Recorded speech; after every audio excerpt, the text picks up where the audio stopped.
कृपालु जी महाराज ने कहा, चारों धाम काहे करे गोविंद राधे, तेरा हरि तेरे ओर बैठा है बता दे। तुम चार धाम में भगवान को खोज रहे हो और तुम्हारा भगवान तुम्हारे हृदय रूपी धाम में बैठा हुआ है। एक सूफी संत ने कहा, वफी अनफुसे कुम अफलात वसे रून। भाई वो जो काबा है ना, वो तो हजरत अली ने बनाया था, लेकिन तुम्हारे हृदय के काबा को खुदा ने खुद बनाया। और हृदय के काबा में कोई पत्थर नहीं, खुदा खुद बैठा हुआ है। तो वहां पर उसको खोजो। अर्थात बाहर की यात्रा भले हम करें न करें, अंदर की यात्रा ये परम आवश्यक है। हम अपने अंदर जाएं और अंदर जाके हम विचार करें कि कौन सी चीज हमारी पर्सनालिटी में गड़बड़ है, कौन सी चीज हमको साधना में उन्नति करने में रोक रही है। क्यों इतने वर्षों के बाद भी हम तीव्र गति से प्रोग्रेस नहीं कर रहे। ये सब पर बार बार गंभीरता से प्रकाश डाला जाए तो हम पाएंगे कि इतने सारे दोष हैं। अब उनको मिटाना है। लास्ट में जो भगवान को हमें अपने संपूर्ण जीवन का अकाउंट देना होगा ना। अभी तो आप कह सकते हैं, कहाँ भगवान, कौन सा भगवान, देखा नहीं है, क्या है, जो करना है कर लो, मटर गश्ती। लेकिन लास्ट में मरने पर तो अकाउंट देना ही पड़ेगा। और वो बॉटम लाइन है ना, बैलेंस शीट की बॉटम लाइन होती, वो बॉटम लाइन यही होगी, कितनी मात्रा में अंतःकरण को शुद्ध किया। लेकिन भगवान, मैंने तो इतना बड़ा घर बनाया, इतनी गाड़ी ली, इतने बच्चे पैदा किए, इतना बैंक बैलेंस रखा।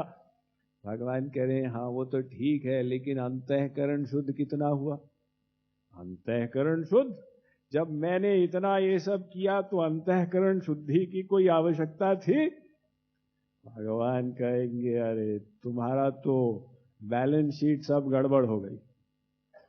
ये बॉटम लाइन पर ध्यान देना जरूरी था।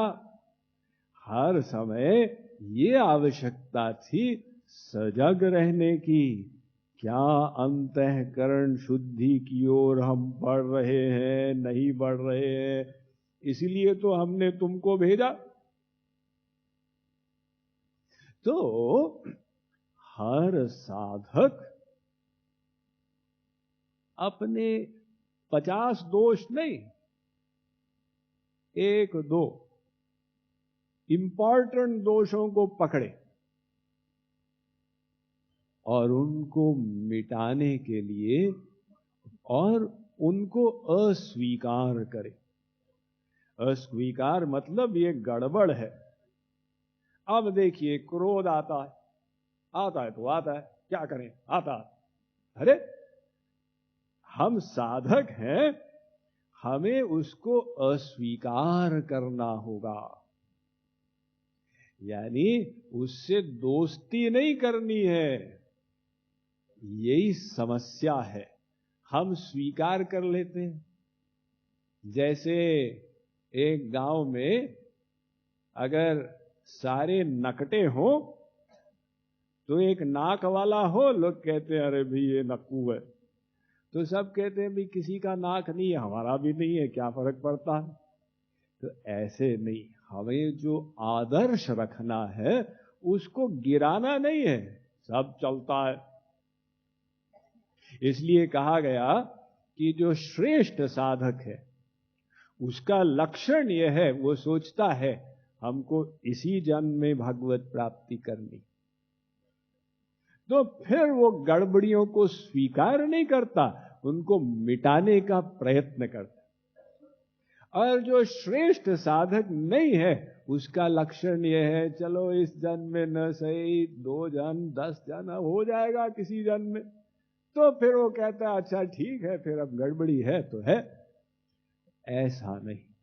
जब हमको जगत गुरु मिले गुरु के रूप में और उन्होंने हमको सर्वोच्च सिद्धांत सिखाया, तो फिर हम कॉम्प्रोमाइज क्यों करें?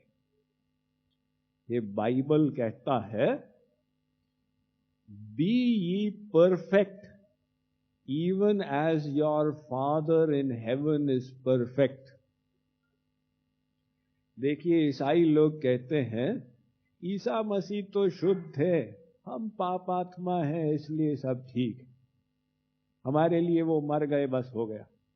लेकिन ईसा मसीह ने ऐसा नहीं कहा, उन्होंने कहा तुम ऐसे परफेक्ट बनो जैसे तुम्हारे पिता भगवान परफेक्ट।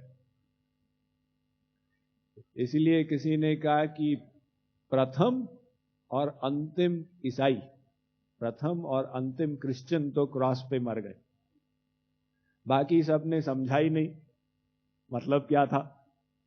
यानी साधना का मतलब है हमें भगवान के जैसे शुद्ध बनना। तो ये हम अपने अंदर भूख पैदा करें, और जब ये भूख होगी तो फिर उस भूख को मिटाने के अनेक शस्त्र हमको गुरु से मिले, उनका हम उपयोग करेंगे। क्या क्या शस्त्र? तत्व ज्ञान रूपी शस्त्र, सतत स्मरण ये शस्त्र, रूप ध्यान ये शस्त्र, निष्काम प्रेम ये शस्त्र, ये सब जो गुरु ने हमको साधन बताए उनका हम पूर्ण रूपेण उपयोग करेंगे। क्यों? क्योंकि भूख होगी। तो ये तीव्र भूख से हम उन सब साधन पद्धति जो गुरु ने बताई उसका मूल्य समझेंगे। अरे ये गुरु ने हमको क्या बढ़िया चीज बताई, रूप ध्यान। अभी देखिए हम अमेरिका में प्रचार करते हैं, ध्यान विश्व भर में लोग करते हैं, लेकिन क्या ध्यान करना है ये बिरले को ही पता। 95% तो भगवान का ध्यान ही नहीं करते। कोई प्राणों का ध्यान करता है, कोई नासाग्र, कोई भ्रूमध्य, कोई मूलाधार चक्र, और अपना अपना करते रहते हैं। तो पहला तत्व ज्ञान की ध्यान भगवान का हो। अब भगवान का ध्यान कैसे हो? ये रूप ध्यान। तो ये कितना पावरफुल टेक्निक हमको मिला, ये सब का हम मूल्य समझेंगे और मूल्य समझ के उसका अधिक उपयोग करेंगे। और जब अधिक उपयोग करते हैं तब हमको भक्ति रस मिलता।